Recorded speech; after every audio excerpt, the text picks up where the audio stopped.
So I'd like to first say thank you, and that it's a real honor to be here with you today.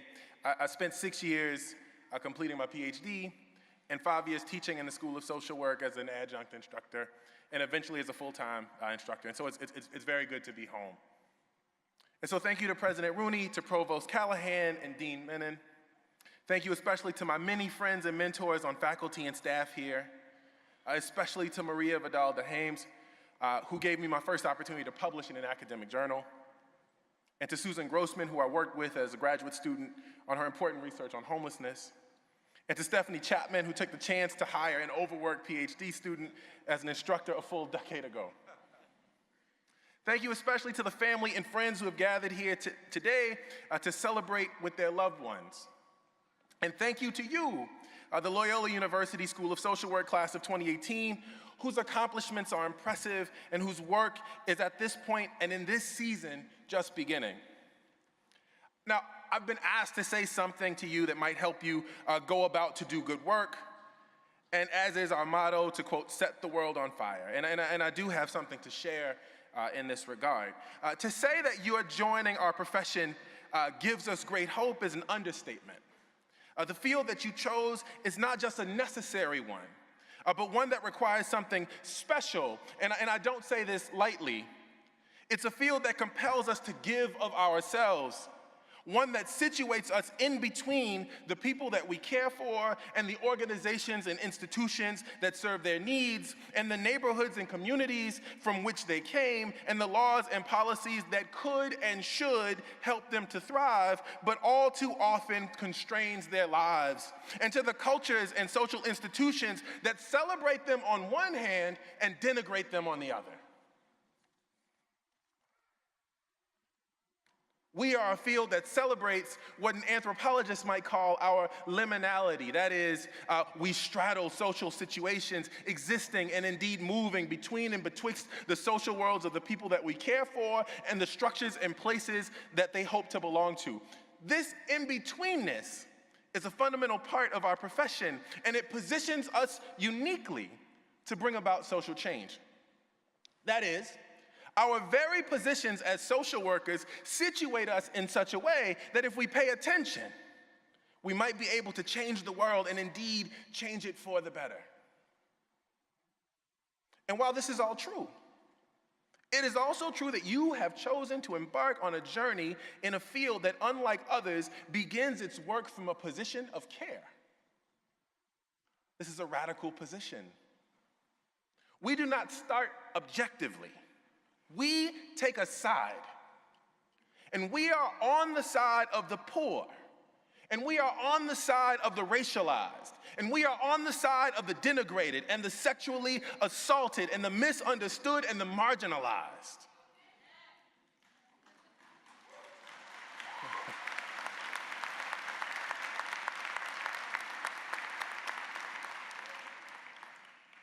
We are on the side of the young and gifted and black, but misunderstood. Because we are on the side of those who have been left out of the social compact. We are, in fact, part of a grand freedom struggle for the full rights and equality of our people, and all of them are our people. And this is indeed a labor of love. Now, we do not presume that the world in its current state is okay, but we take a stake in the game.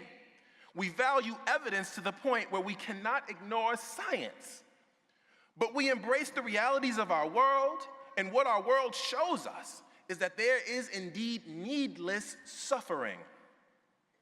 The people we care for suffer, the people we work with suffer, and it is our position that we must hear their voice and work aside them to alleviate that suffering. This is a radical place. We take a radical position, indeed a radical position of care. We lead from our values and engage in what we might call a radical politics of care. One where if we allow ourselves, we meet the people we have come to care about in their best and worst of times. We see the full expression of their humanity, and if we're paying attention, We may even see the fullness of their potential. In this way, we become stripped of our own innocence. By this, I mean that we learn through our practice and our study and our rigorous pursuit of justice that people are neither fully good nor fully bad, neither fully innocent nor fully guilty, but they are indeed fully human, and as such deserve a place in the social world where they feel and indeed are made to feel like they belong. Your belief that social justice is not only a desired outcome, but also one that can and must be achieved makes you a kind of optimist. But this optimist is far from naive. It is a brave optimism that looks squarely at life in life's terms.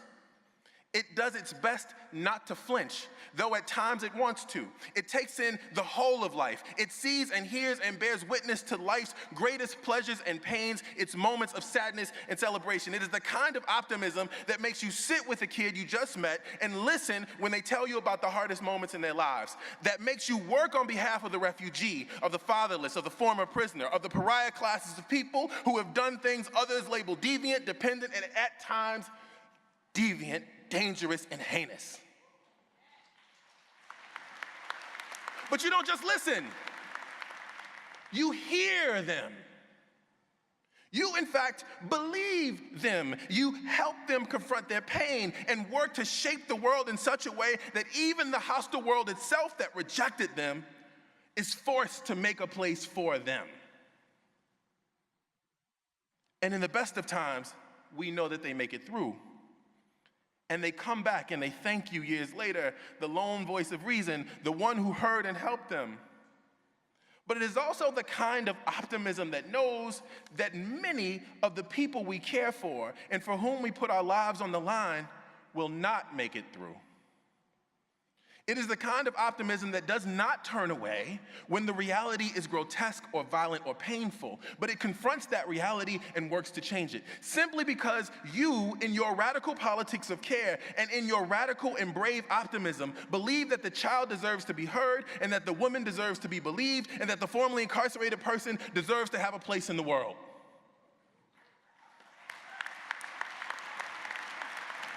And you are the kind of optimist that will go out and fight to make a place for them. Because in the words of the formerly incarcerated activist Susan Burton, whose memoir we all must own, it's called Becoming Miss Burton, you know that there are no, quote, throwaway people. You work if you do it faithfully and with courage, despite the real pain you will surely encounter in what James Baldwin would describe as an act of love. Love, Baldwin writes, takes off the mask that we fear we cannot live without and know we cannot live within. I use the word love here, he says, not merely in the personal sense, but as a state of being or a state of grace, not in the infantile American sense of being made happy, but in the tough and universal sense of a quest and daring and growth. Why does Baldwin say love is not the same as happiness? Why does he present it as somewhat incomplete? Something that perhaps is never finished, something that is a kind of quest. I believe this is because James Baldwin knows something that committed social workers know all too well. Writing to his young nephew James in 1962, he reminds us of something that poor black people in the Jim Crow era knew from experience. He says, life is tragic simply because the earth turns and the sun inexorably rises and sets. And one day for each of us, the sun will go down for the last time. He says, perhaps the whole root of our trouble, the human trouble, is that we will sacrifice all the beauty of our lives, will imprison ourselves in totems, taboos, crosses, blood sacrifices, steeples, mosques, races, armies, flags, nations, in order to deny our fear of death. But death is the only fact we have. He continues, it seems to me that one ought to rejoice in the fact of death, ought to decide indeed to, quote, earn one's death.